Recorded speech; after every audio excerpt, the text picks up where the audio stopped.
یا اب وہ کہیں بھی نہیں ہے تو وہ ڈیسیجنز نہیں لے پاتے، اور ان ڈیسیجنز نہ لینے کا جو سائیڈ افیکٹ ہے وہ اس وقت آ رہا ہے. اچھا، اور دوسری بات یہ ہے کہ انفلیشن کے بھی بہت سارے فیکٹرز ہیں، اور ظاہر ہے کہ اب وہ ہم پیچھے جائیں گے تو بہت سارے معاملات ہیں کہ آئی ایم ایف کا جو کانٹریکٹ تھا، جو ایگریمنٹ تھا، اسے توڑا گیا، اور اس کے بعد جو پولیٹیکل انریسٹ کیا گیا اور سارا کچھ ہوا، یہ سارے معاملات ہیں.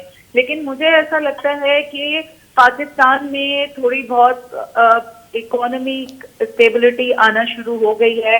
آپ کے ریمیٹنسز بڑھے ہیں، آپ کے جو فورن اکاؤنٹ ہے وہ بہتر ہوا ہے، آپ کی جو سرکاری ذخائر ہیں وہ بھی بہتر ہو رہے ہیں. تو مجھے ایسا لگتا ہے کہ کچھ سخت ڈیسیجنز تو آپ کو لینے پڑیں گے، مگر یہاں پر سچویشن بہتر ہے. اور دوسری بات یہ کہ مجھے یہ نہیں لگتا کہ گورنمنٹ کہیں بھی جائے گی، اور یہ روایت پاکستان میں ختم ہونی بھی چاہیے کہ ایک منتخب حکومت کو اس کے 5 سال مکمل کرنے دینے چاہیے. اور دوسری بات یہ ہے کہ اس وقت اسٹیبلشمنٹ کے بھی فیور میں یہی ہے کہ پی ایم ایل این یا یہ جو کولیشن گورنمنٹ ہے، یا آپ اس کو سادی حکومت کہہ لیں، وہ رہے، کیونکہ اس وقت پاکستان انجسٹ جغرافیکلی بھی پولیٹیکلی بھی افورڈ نہیں کر سکتا ہے. اور تیسری بات یہ ہے کہ کل کی آپ جو فارمیشن کانفرنس ہوئی ہے، وہاں سے جو اعلامیہ آیا ہے اور وہ بہت سخت ہے، تو بعد نظر میں دیکھا جائے تو وہ جو فیک نیوز کے حوالے سے ہے، اور جس طرح آپ نے دیکھا ہے کہ فیک نیوز کے اوپر یہ جو ڈی چوک، اس سے پہلے وہ بچی کی ریپ کیس کا تھا، اور پھر یہ ڈی چوک میں جو لاشیں تھیں، جو ہزاروں لاشیں ہوتے ہوتے ہوتے فائنلی 12 لاشوں تک پہنچا ہے معاملہ. تو وہاں پر بھی یہی کہا گیا ہے کہ اس نیریٹو کو، فیک نیریٹو کو سختی سے جو ہے نبٹنا چاہیے. تو آپ مجھے یہ بتائیے کہ مجھے تو تحریک انصاف کے لیے کسی قسم کا بھی فی الحال کوئی وہ نظر نہیں آ رہا ہے. اور مجھے ایسا لگتا ہے کہ پاکستان کو تھوڑا سا چیلنجز ہوں گے، لیکن پاکستان جو ہے وہ اب ایک اسٹیبلائزیشن کے موڈ میں جا رہا ہے، کیونکہ کے پی کے کا معاملہ ہے، اور علی امین گنڈا پور خود بھی، وہ بھی مجھے ایسے لگتا ہے کہ پس پردہ وہ بہت زیادہ تھک چکے ہیں اس سچویشن سے، کیونکہ انہیں کے پی کے میں حکومت وہ نہیں کر رہے ہیں، وہ صرف اور صرف عمران خان کے اس پر وہ کر رہے ہیں. ابھی بھی آپ دیکھیں کہ وہ اپنے سارے وسائل لگا کے 13 دسمبر کو پشاور میں ایک جلسہ کریں گے.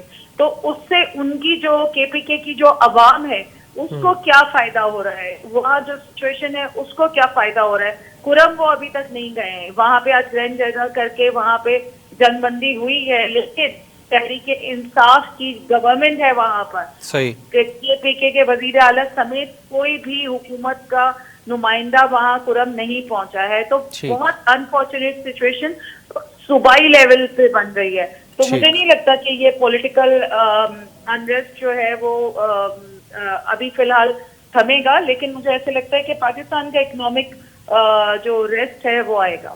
اچھا شیرائی صاحب، فہمیدہ صاحبہ کی گفتگو آپ نے سن لی. پی ٹی آئی کو کرنی ہے اسٹیبلشمنٹ سے بات، لیکن اسٹیبلشمنٹ کو پی ٹی آئی سے بات نہیں کرنی، اور حکومت جو ہے وہ چپ کر کے دیکھ رہی ہے دونوں طرف. یہ کیسے ختم کیسے ہوگا معاملہ؟ کب تک لڑائی جاری رہے گی؟ 5 سال 10 سال؟ آخر کچھ تو حل نکلنا چاہیے اس کا. میں تو بس اپنی بہن سے یہی کہوں گا کہ 1971 میں آپ نے شیخ مجیب الرحمان سے گفتگو نہیں کی تھی، پھر اس کے نتائج کیا نکلے وہ ایک تاریخ کی کتابیں بھری پڑی ہیں. تو نہ کریں، آپ کا اگر موڈ نہیں ہے گفتگو کرنے کا تو نہ کریں.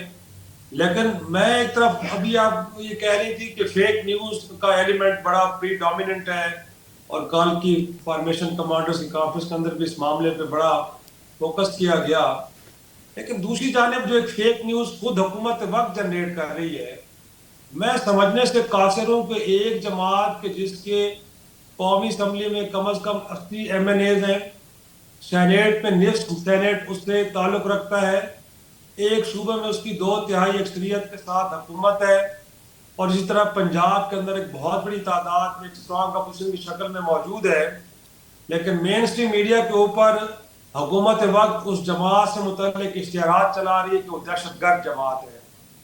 تو میں آپ لوگوں سے پوچھنا چاہ رہا ہوں کہ کیا کسی عدالت نے تحریک انصاف کو دہشت گرد جماعت ڈکلیئر کیا ہے؟ وہ تو الیکشن کمیشن آف پاکستان میں ایک رجسٹرڈ جماعت ہے، جو اس پارلیمانی نظام کا حصہ ہے، تو میری حکومت کو اس وقت فیک نیوز پہ تو بڑا اعتراض ہے کہ جس سے پاکستان کی معیشت متاثر ہو رہی ہے، جس سے پاکستان کا چہرہ باہر داغدار ہو رہا ہے، لیکن جو حکومت ہے وہ خود فیک نیوز جنریٹ کر رہی ہے، اس کو میں لے کے کہاں جاؤں؟ میں تو سمجھنے سے قاصر ہوں کہ جو بیانیہ حکومت کے اینڈ پہ بنایا گیا کہ ایک جتھا ہے جو خیبر پختونخوا سے نکلتا ہے اور وہ حملہ آور ہو رہا ہے پاکستان پہ، پاکستان کے وفاقی دارالحکومت کے اوپر. اس سے پہلے وہ 3 بار آئے ہیں. ایک بار ان کو آپ نے لاہور میں بھی مویشی منڈی کے قریب جلسہ کرنے کی اجازت دی اور آپ نے مخصوص وقت پہ جلسہ مکمل نہ کرنے پہ وہاں پہ دھاوا بولا، ان کے سٹیج کو توڑا پھوڑا اور ان کو بھگا دیا اور وہ پرامن طریقے سے اپنے گھروں کو چلے گئے. اس کے باوجود بھی آپ نے ان کے خلاف دہشت گردی کے مقدمات بنائے. تو جو ایک فیک نیوز آپ جنریٹ کر رہے ہیں، حکومت ریاست کر رہی ہے، اب آپ اس کے بدلے میں آپ کہتے ہیں کہ دوسری طرف سے آپ کو ایک طرح سے پھول شاور کیے جائیں آپ پہ. بھائی میرے، جب آپ کسی کو دیوار سے لگائیں گے تو کچھ تو اپنا رونا بھی روئیں گے اور کچھ وہ فیک نیوز پہ جنریٹ کریں گے. تو پہلے آپ اپنے طرز عمل پہ تھوڑا سا غور و فکر کریں.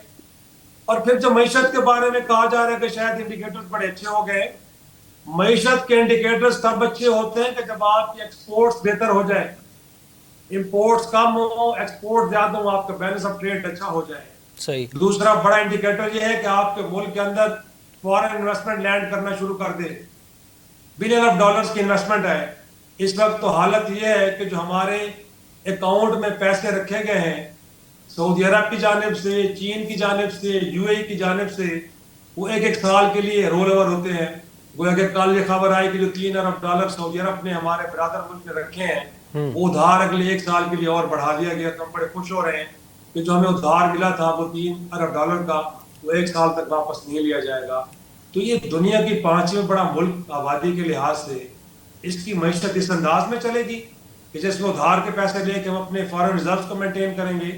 اور بھائی میرے، اس ملک کے اندر لا اینڈ آرڈر کو ٹھیک کرنا پڑے گا، پولیٹیکل اسٹیبلٹی لے کے آنی پڑے گی اور آپ کو ویسا بیہیو کرنا پڑے گا، پبلک وائس کے سامنے اپنے آپ کو سرنگو کرنا پڑے گا جس طرح بنگلہ دیش کے اندر میجورٹی آف پیپل کے سامنے وہاں کی ریاست نے اپنا سر تسلیم خم کیا، اور اس طرح جنوبی کوریا کے اندر کہ جہاں پہ اس کے صدر نے ماشاء اللہ لگایا لیکن 24 گھنٹے کے اندر واپس لینا پڑا کیونکہ وہاں کے عوام یہ نہیں چاہتے تھے کہ ایسا ہو. تو یہاں پہ لوگ کنٹینر دن کنٹینر آپ رکاوٹیں لگا کے اس کے باوجود وہ اسلام آباد تک آتے ہیں اور اپنی رائے کا اظہار کر رہے ہیں کہ جو کچھ اس ملک کے اندر ہو رہا ہے وہ درست نہیں ہے، باقی لوگوں کو بھی سانس لینے کی جگہ فراہم کریں. اور آپ کہیں کہ نہیں وہ تو انتشاری ٹولہ ہے، وہ اس ملک کو تباہی کی طرف دھکیلنا چاہتا ہے، تو یہ نہیں ہونا چاہیے. میرے خیال میں یہ تجربات ہم نے پہلے بھی کیے ہیں، پارٹیوں کو توڑا ہے، ان میں سے کوئی اور پارٹی نکالی ہیں، ان کے رہنماؤں کو پابند سلاسل کیا ہے، تختہ درار پہ لٹکایا ہے. نتائج یہ ہے کہ آج یہ مقروض ملک جو ہے لوگوں سے بھیک مانگتا پھر رہا ہے کہ ہم اپنی معیشت کو کیسے لے کے آگے بڑھیں. تو میرے خیال میں دس از ہائی ٹائم کہ ہمیں اب ہوش کے ناخن لینے چاہیے، ایک دوسرے کو گلے لگائیں گے، یونٹی لے کے آئیں گے تو یونٹی لانے کے بعد میں سمجھتا ہوں کہ آپ سکسیس اسٹوری لکھ سکتے ہیں. ٹھیک. فہمیدہ صاحبہ، آج کل حکومت کے پرانے اتحادی مولانا فضل الرحمان صاحب، جن کے پاکستان مسلم لیگ نون اور پاکستان پیپلز پارٹی کے ساتھ بڑا اچھا تعلق رہا ہے اور بڑا اچھا تعلق اب بھی ہے، 26ویں آئینی ترمیم پہ مولانا فضل الرحمان صاحب نے اتحادی گورنمنٹ کو سپورٹ کیا، ان کی حمایت میں ووٹ ڈالا. اب یہ مدارس سے متعلق ایک بل ہے جو کہ قومی اسمبلی اور سینٹ سے منظور ہو چکا، لیکن اس پہ سائن نہیں ہوا، جس کی وجہ سے مولانا صاحب غصے میں ہیں اور آج تو انہوں نے لانگ مارچ کی دھمکی بھی دے دی. یہ بل والے معاملے پہ کیوں ہو رہا ہے ایسا؟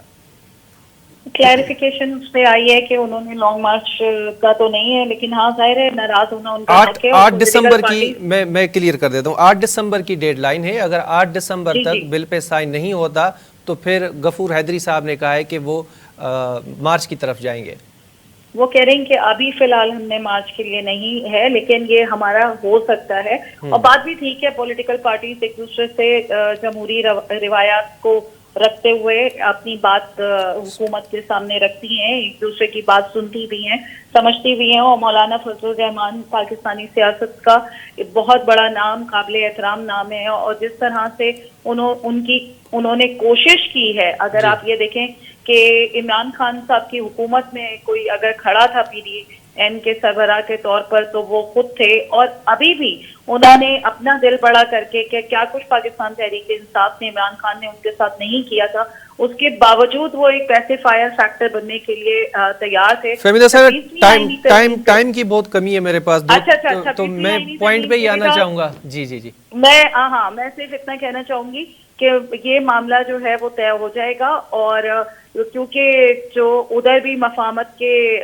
شہنشاہ پاکستان کے بیٹھے ہیں تو یہ معاملہ طے ہو جائے گا. اور ایک اور بات میں کہنا چاہوں گی کہ میرے بھائی نے کہا کہ 1971 میں آپ نے شیخ مجید کی بات نہیں مانی تھی، تو ہم نے بنگلہ دیش کی سچویشن میں جانا پڑا تھا، لیکن میں آپ کو یہ بتا دوں کہ اب ہم 2025 کے اندر ہیں اور پاکستان کی فوج اس وقت جو ہے وہ بہت بہتر اور بہت اس حالات میں ہے. تو مجھے نہیں لگتا کہ خدا نہ خواستہ پاکستان کو کبھی جو ہے وہ بنگلہ دیش جیسی سچویشن کا سامنا پھر کرنا پڑے گا. اور پاکستان کو توڑنے کی باتیں کرنے والوں کے ساتھ بھی اگر کوئی بھی سلوک کیا جاتا ہے قانون کے مطابق تو وہ ان کے ساتھ کیا جانا چاہیے. 9 مئی کے بھی جتنے بھی جو ملزمان ہیں ان کا بھی جلد از جلد ٹرائل ہونا چاہیے، اور ہماری تمام سیاسی جماعتوں کو ایک ساتھ بیٹھ کر بات کر لینی چاہیے. ٹھیک ہے افتخار صاحب، اگر آپ فہمیدہ صاحبہ کو جواب دینا چاہیں تو دے سکتے ہیں. میں چھوٹا سا سوال ایڈ کروں گا مدارس والے معاملے پہ. حکومت اور مولانا فضل الرحمان صاحب کے درمیان ایک ڈیڈ لاک ہے، پتہ نہیں حل ہوگا نہیں ہوگا، کل کے اتحادی آج کی اپوزیشن بن جائے گی، اس پہ بھی میں آپ کی رائے لینا چاہوں گا. مجھے رحمان صاحب کے بارے میں نے ہرگز نہیں کہا کہ ان سے آپ کی بات آپ نے نہیں مانی. میں تو یہ کہہ رہا ہوں کہ آپ نے ان کو ڈس انگیج کیا، تو ڈس انگیجمنٹ کا نتیجہ آپ نے دیکھا کیا نکلا. جی میں سمجھتا ہوں کہ انگیجمنٹ ہی ایک راستہ ہوتا ہے. ہم نے تو امریکہ جیسے ملک کو کہا کہ طالبان کو انگیج کریں، بندوق کے ذریعے بات نہ کریں، اور پھر ہماری امریکہ نے بات مانی اور دوحہ میں مذاکرات کے بعد وہ یہاں سے نکلا. تو اپنے لوگوں کے ساتھ ہم طاقت کے ذریعے بات کرنا چاہ رہے ہیں، تو مجھے سمجھ نہیں آ رہی. رہ گیا مولانا صاحب، اب دیکھیں نا اس وقت ہم تحریک انصاف کو تو کرٹیسائز کر رہے ہیں کہ آپ ایک جتھا لے کے آئیں اسلام آباد کی جانب اور آپ کہیں کہ جی میرے مطالبات مانے تو یہ کلچر نہیں ہونا چاہیے. دوسری جانب مولانا فضل الرحمان صاحب اگلی سراس پہ وہی بات کر رہے ہیں کہ میرے مطالبات نہ مانے گئے تو پھر میں بھی ایک جتھا لے کے اسلام آباد کی طرف چڑھائی کروں گا، تو پھر آپ کے ساتھ میں جو کرنے والا ہے وہ کر لوں گا. تو میں سمجھتا ہوں کہ سیاسی جماعتوں کو اس بات کا علم ہے کہ جب تک آپ ایک جمع غفیر لے کے نہیں آئیں گے نہ تو آپ کی پریزنس کو ایکسیپٹ کیا جائے گا اور نہ ہی آپ کے مطالبات کو سنا جائے گا. تو اس کلچر کو ختم ہونا چاہیے اس سے پہلے کہ یہ نوبت آئے. اب رہ گئے مولانا صاحب، تو مولانا صاحب کو اس بات کا علم ہونا چاہیے کہ نیشنل ایکشن پلان کے اندر ان دینی مدارس کو ریگولیٹ کرنا، حکومتی تحویل میں لینا، وہ ایک منصوبہ تو ضرور موجود ہے، لیکن مزید مدرسوں کو پروان چڑھانا یہ نہیں ہے. تو وہ جو چاہ رہے ہیں شاید ریاست کو یہ قبول نہیں ہے. تو میرا خیال میں مولانا صاحب کو پیچھے ہٹنا پڑے گا. ریاست نے تو فیصلہ کر لی جو کر چکی ہے. ٹھیک ہے افتخار شیرائی صاحب بہت شکریہ آپ کا. فہمیدہ یوسفی صاحبہ آپ کا بھی بہت شکریہ، آپ نے ہمیں وقت دیا. ناظرین سائیں کور اسٹوری جو وقت پنجی پجانی تو پہ پہنچے مکھی دیندا اجازت اللہ نے کے بعد.